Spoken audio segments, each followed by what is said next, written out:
over here. Got a special treat for Shabbat because in Israel it's not very, very common to get salt and vinegar crisps. This company just reissued it for the first time in more than a year. So a special treat for Shabbat dessert. I have bought this in of itself, salt and vinegar crisps. And it's always good to have an oneg Shabbat, enjoy the foods of Shabbat in of itself. And it's an extra treat that we've got here. And many of the British Israelis that are watching these videos will definitely know what I'm talking about. But on that note, I heard another phenomenal Dvar Torah over here, friends. And within regards to this week's Torah portion, we see all about over here the battling of the angel and our Yetzer Hara. And what follows, let's say, within regards to Jacob's preparation, is the need to fight, but not in a way we expected. Now, we're going to see all about a battle. Two battles will take place in this week's Parsha. One between Jacob and angel at night, where they're going to be wrestling, and potential encounter, major encounter between Jacob and Esau, and very much it's related over. Now, one of the most famous episodes, let's say, in the Torah, let's say, and unfolds with this specific his struggle, Jacob's struggle with the malach, with the angel. And there's so many valuable lessons to be learned from this specific episode, which, let's just say, has various different coded messages and advice. Now, the pasuk says on chapter 32, in chapter 32, verse 25, respectively, it states over, Jacob was left alone, and a man wrestled with him until the break of dawn. Now, who was this man is a question we can ask. We all obviously know he was an angel, a malach. But when we think of angels, we might think of white, friendly things, let's say complete with halos as depicted in, let's say, we see all these films and so on and so forth. However, this angel was far from this. Let's say various different commentators, great rabbinic commentators, would identify him as the guardian angel of Esau. And just as Esau epitomizes really very, very bad, let's say, connotations, so too his angel is a prime spiritual source of bad. And the Satan himself, Satan. As it is, I think it's written in Masechet Baba Batra in the Gemara, respectively, on page number 16, on Tet Zayin, respectively, Satan descends and seduces man to do averot, to do sins. Then he ascends to incite God by prosecuting man for his sinfulness, and then he receives permission to take man's life. Satan, the evil inclination, the Yetzer Hara, as we know, an angel of death, are one and the same, the Malach HaMavet, respectively, as we say. Now, there's a first observation over here, which should be made, is that Yaakov, gets attacked when he is on his own. This is, now first of all, attacked on your own. This is a fundamental lesson of avoiding the evil inclination, the Yetzer Hara, in life in general. It usually gets an individual when one is on their own. And we see that on many occasions. Someone's on their own, they can rationalize, we can do this, we can do that, no one's watching over here. We can do, we can do as we please over here. But no. So it's always going to be when no one else is, let's say, inside the vicinity, that one might, let's say, raid the fridge, for example, or decide that, maybe watching or wasting so much time on television isn't so bad after all, because no one's watching. Obviously, we know that God is watching, but, people rationalize against that. But this is also a key lesson in life. One shouldn't just follow their own path. It is fundamental in Judaism to be part of a community, a kehillah. The importance of marriage, for example, a wife should have a husband and opposites. People should pray in minyanim, because when you are attaching yourselves in these certain environments, you've got a partner, you're in a minyan, you're in a community, you are far more likely to do various mitzvot and avoid temptations, obviously, of these bad inclinations when you've got this support infrastructure around oneself. Now, when he perceived that he could not overcome him, he struck, let's say, the socket of his hip.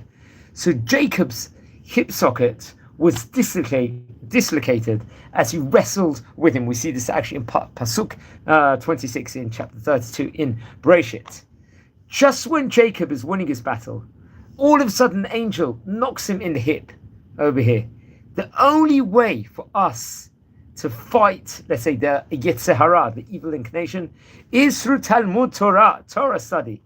And the only way we can be stopped from doing this is when our support is struck. And we see this so many times. And, someone can give someone else a knock within regard to the Torah. Okay? Someone can give an insult, for the Talmid Chacham, the person that's learning. We see that, unfortunately, so many occasions. By hitting Jacob in the hip, the angel, let's say, is destabilizing Jacob, as it is difficult to stand on a dislocated hip. All the scientists and the biologists and the doctors will tell you this.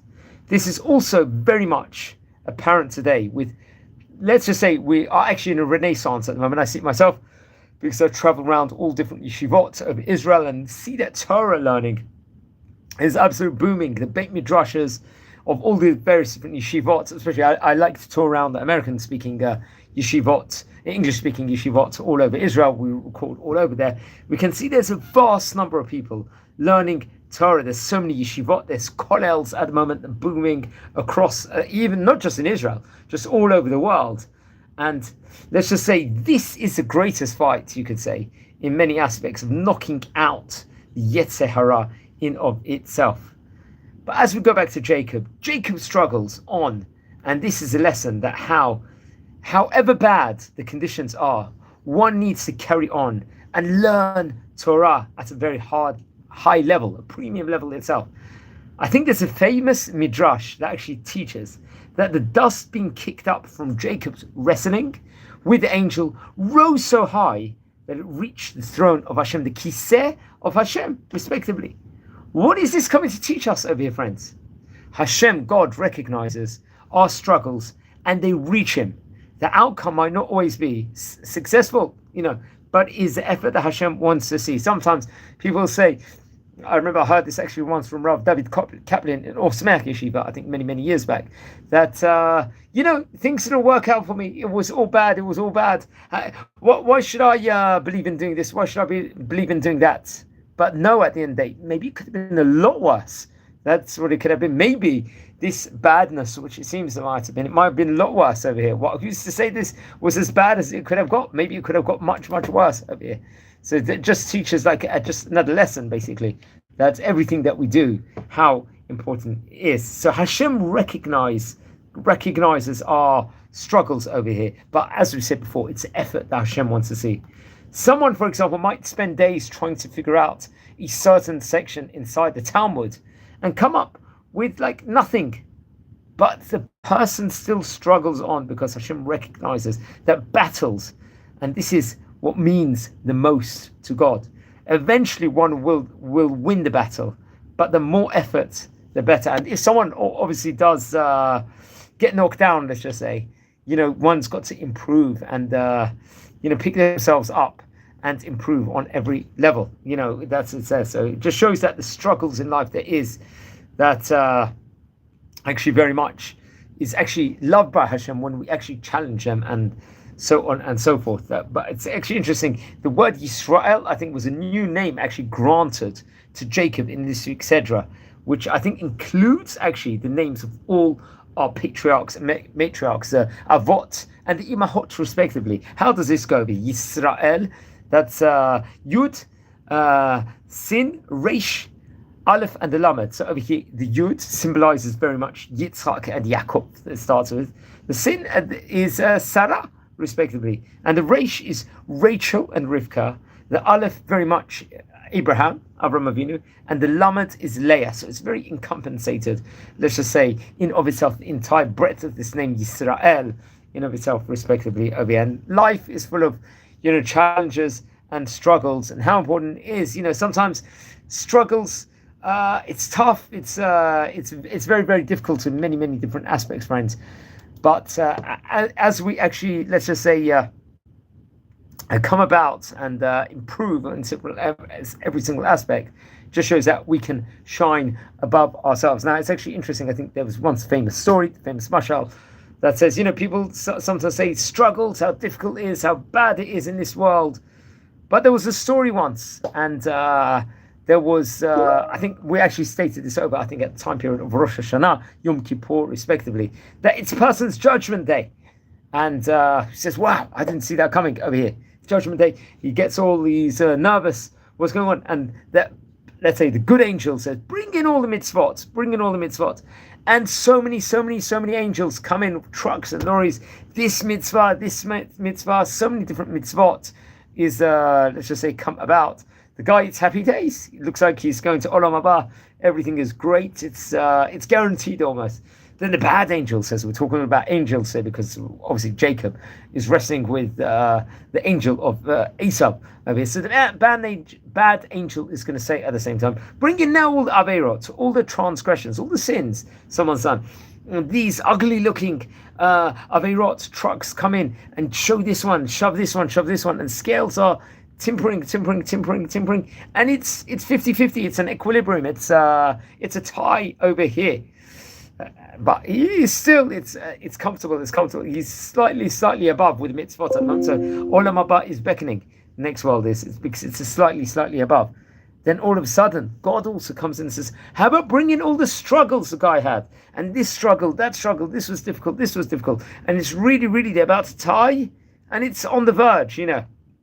Who's going to win? It's really 50-50. And then the guy all of a sudden says, why didn't you give me more struggles? Why didn't you give me more struggles in life, more difficulties?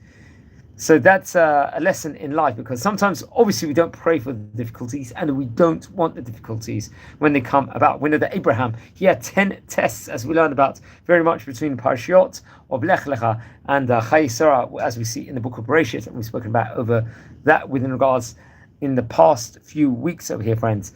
But if they do come, obviously we don't want them to come, but if they do, the important is to, take on the challenge, it's happened, and rise above ourselves and, try and do the best in every single situation. I think there was a great Hasidic rabbi that once said, someone recommended someone else, one individual asked another rabbi, he said to him, find me someone that's got all these sufferings. So the rabbi said, you've got to go to this specific rabbi. It was somewhere in Europe, I can't remember where. And he went to the rabbi, and this rabbi was well known to have like many difficulties. But he came with a smile and he said, why are you coming to me? Everything is great. So it just showed that this rabbi saw that every single thing that was presented to him from Hashem, albeit as difficult as it is, it's still from Hashem, and one's got to just do the best they can. So I think on that note, wishing you all a Shabbat Shalom. Please, everyone, you've tuned in live over here on this presentation, please subscribe to the channel. We're a community here. We are looking every single week at doing the weekly Torah portion over here. So please subscribe to the channel. Join our community at the moment. We're a community. We don't just record videos over here on the weekly Torah portion. We also record various different videos. We do tours all over Israel. We are traveling all over Israel, various different archaeological parts, respectively.